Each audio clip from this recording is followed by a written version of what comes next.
আজ শেয়ার করব কাঁচা ডিম আর টমেটো দিয়ে টেস্টি একটা রেসিপি, যেটা নাকি বাচ্চা থেকে বড় সকলেই একবার খাবার পরে এত পছন্দ করবে, রোজই খেতে চাইবে।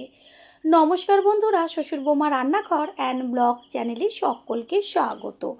তাহলে কিভাবে তৈরি করব সেটাই দেখে নেওয়া যাক। প্রথমেই এইখানে নিয়েছি লাল টসটসে টমেটো, দুটো পেঁয়াজ আর কাঁচা লঙ্কা। এবার টমেটো আর লঙ্কাগুলোকে ভালো করে জল দিয়ে ধুয়ে নেব। এরপর ছুরির সাহায্যে টমেটোটাকে ধরে সামনের দিকে সামান্য একটু অংশ বাদ দিয়ে তারপর গোল গোল করে বেশ মোটা মোটা করে কেটে নেব। এইভাবে সমস্ত টমেটোগুলোকে কেটে নিয়ে ফিরে আসছি।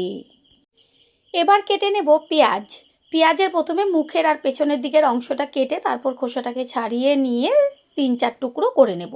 পেঁয়াজগুলোকে কুচি কুচি করব না। পেঁয়াজ কাটাটা সকলেরই খুব সমস্যা, কারণ পেঁয়াজ কাটতে গেলে চোখে জ্বালা করে।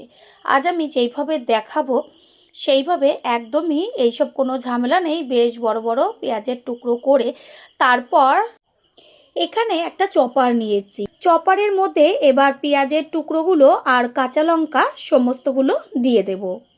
এই রেসিপিতে পেঁয়াজ বা লঙ্কার যখন কাটবেন একদম যতটা পারবেন ঝিরিঝিরি করে কাটার চেষ্টা করবেন। আর এই যদি চপার থাকে অবশ্যই চপারে দেবেন। দেখবেন 2 মিনিটে এত সুন্দরভাবে চপ হয়ে যাবে, যেটা নাকি আমি পরে দেখিয়ে দেব। কোনো রকম ঝামেলা নেই। এরপর দিয়ে দেব বেশ কিছুটা পরিমাণ গোটা ধনেপাতা। চপারের সাহায্যে মশলাটা করে নিলে কি হয় দেখবেন এত তাড়াতাড়ি মশলাটা হয়ে যায়, 2 মিনিটের মধ্যেই সমস্ত মশলা একসাথে কাটা হয়ে যাবে।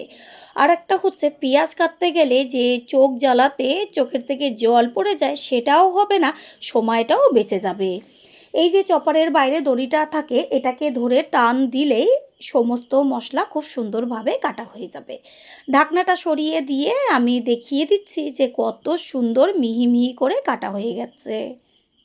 এই মশলাটাকে সাইডে রেখে দিয়ে এবার এইখানে টমেটোগুলোকে আবারও জল দিয়ে ধুয়ে নিয়ে একটা ফ্রাই প্যান বসিয়ে দিয়েছি। তারপর ভালো করে গরম করে নিয়ে এর মধ্যে দিয়ে দেব সাদা তেল। ফ্রাই প্যানটা যতটা পারবেন একটু ছোট নেওয়ার চেষ্টা করবেন। আমারটা একটু সামান্য বড় হয়ে গেছে সাইজে। পুরো ফ্রাই প্যানের গায়ে ভালো করে খুন্তি দিয়ে লাগিয়ে নেব তেল। তেল গরম হয়ে গেছে, এবার একটা একটা করে টমেটো ফ্রাই প্যানের ওপরে সুন্দরভাবে গোল করে সাজিয়ে দেব। একটু ছোট যদি সাইজের ফ্রাই প্যানটা হয় তাহলে কি হবে, এই যে টমেটোর পিসগুলো বা পরে যেই উপকরণটা আমি ব্যবহার করব সুন্দরভাবে সেট হয়ে যাবে।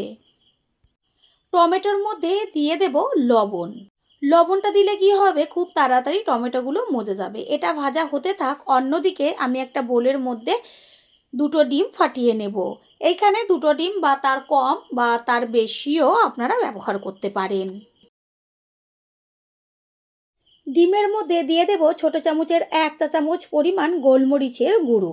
টেস্টের জন্য দিয়ে দেব পরিমাণ মতন বিট লবণ। এখানে আমি সাদা লবণটা ব্যবহার করিনি, বিট লবণই ব্যবহার করেছি।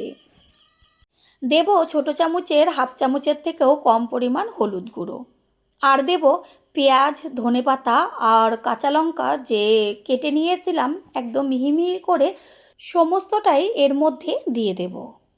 পুরনো বন্ধুদের সবসময় আমাদের পাশে এইভাবে ভালোবেসে থেকে এগিয়ে নিয়ে যাবার জন্য অনেক অনেক ভালোবাসা। এরপর একটা হ্যান্ড উইচ দিয়ে ভালো করে ডিমের ব্যাটারটাকে মিশিয়ে নিতে হবে। আর একটু সময় নিয়ে মিশাতে হবে যেন বেশ ফ্লপি ভাবটা আসে, ওপরে এক ফেনা ফেনা হয়ে যায়। নিচের পিঠটা উল্টে দেব ওপরের পিঠটা হবার জন্য। টমেটোগুলো সুন্দরভাবে মজে গেছে, আর একটু ভাজা ভাজা হলেই হয়ে যাবে। সম্পূর্ণ ডিমের ব্যাটারটা টমেটোর ওপরে বেশ চারদিকে ঘুরিয়ে ঘুরিয়ে দিয়ে দেব। প্রথমেই বলেছিলাম যে ফ্রাই প্যানটা একটু ছোট নেবার চেষ্টা করবেন, তাহলে এই যে ডিমের ব্যাটারটা দেওয়া হলো সুন্দরভাবে অল্প জায়গায় পুরো টমেটোটা ঢেকে যেত আর একদম পিৎজার মতন তৈরি হয়ে যাবে। আর এটা যেহেতু ছড়ানো সেই কারণে চারদিকে ছড়িয়ে গেছে ডিমের ব্যাটারটা, একটা ঢাকনা চাপা দিয়ে দেব সুন্দরভাবে হবার জন্য। প্রথমবার যারা আমাদের চ্যানেল ভিজিট করছেন তাদের আন্তরিক শুভেচ্ছা ও অনেক অনেক ভালোবাসা। আমাদের রেসিপিগুলো যদি ভালো লেগে থাকে সাবস্ক্রাইব করে দেওয়ার অনুরোধ রইল ও পাশে থাকা বেল আইকনে ক্লিক করলে পরবর্তী ভিডিওগুলো সবার আগে আপনাদের কাছে পৌঁছে যাবে। ঢাকনার ওপর থেকেই দেখা যাচ্ছে কত সুন্দরভাবে ডিমের ব্যাটারটা ফুলে উঠেছে। এবার ওই যে ঢাকনাটা উঠাবো তাতে কি হবে, ওই যে চারদিকটা যে ছড়িয়ে গেছে সেটা দেখবেন সুন্দরভাবে গোল হয়ে যাবে, এই যে ঢাকনার মধ্যে আটকে যাবে চারদিকের এক্সট্রাটা। এরপর ওপরে দিয়ে দেব চিজ।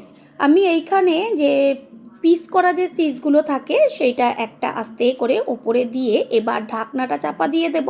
গ্যাসের ফ্লেম তো এটা সম্পূর্ণটাই একদম লোতে হবে, না হলে পুড়ে যাবে। ঢাকনাটা দিয়ে দিলে কি হবে, চিজটা গলতে শুরু করবে আর বেশ একদম সুন্দরভাবে পিজার মতন আটকে যাবে। বন্ধুরা, আপনারা যে যেইখান থেকে ভিডিওটি দেখছেন অবশ্যই কমেন্টের মাধ্যমে জানাবেন। আপনাদের ধন্যবাদ জানাতে পারলে সত্যিই আমরা ভীষণ ভীষণ আনন্দিত হব। আপনাদের করা কমেন্টসগুলো পেয়ে আমরা এতটাই উৎসাহিত হই পরের ভিডিওগুলো তৈরি করার জন্য। এই যে চিজটা গলে গেছে আর এবার খুন্তি দিয়ে বেশ সমস্ত টিফিনটার গায়ে লাগিয়ে দেব। এটা খেতে এত টেস্টি লাগে যেটা নাকি খাওয়ার পরেই বুঝতে পারবেন। সেই কারণে বারবার বলছি একবারের জন্য হলেও এই রেসিপিটি ট্রাই করুন। রেসিপি একদম তৈরি হয়ে গেছে, এবার গ্যাস অফ করে দিয়ে একটা পাত্রে তুলে নেব। আশা করি রেসিপিটি ভালো লাগলো, আর যদি ভালো লেগে থাকে একটা লাইক, কমেন্টস, পারলে একটা শেয়ার করে অবশ্যই জানাবেন। আপনাদের করা একটা লাইক ও লাইকের পাশে থাকা হাইপ আর একটা শেয়ার আমাদের কাছে অনেক অনেক গুরুত্বপূর্ণ। All friend, thanks for watching my video.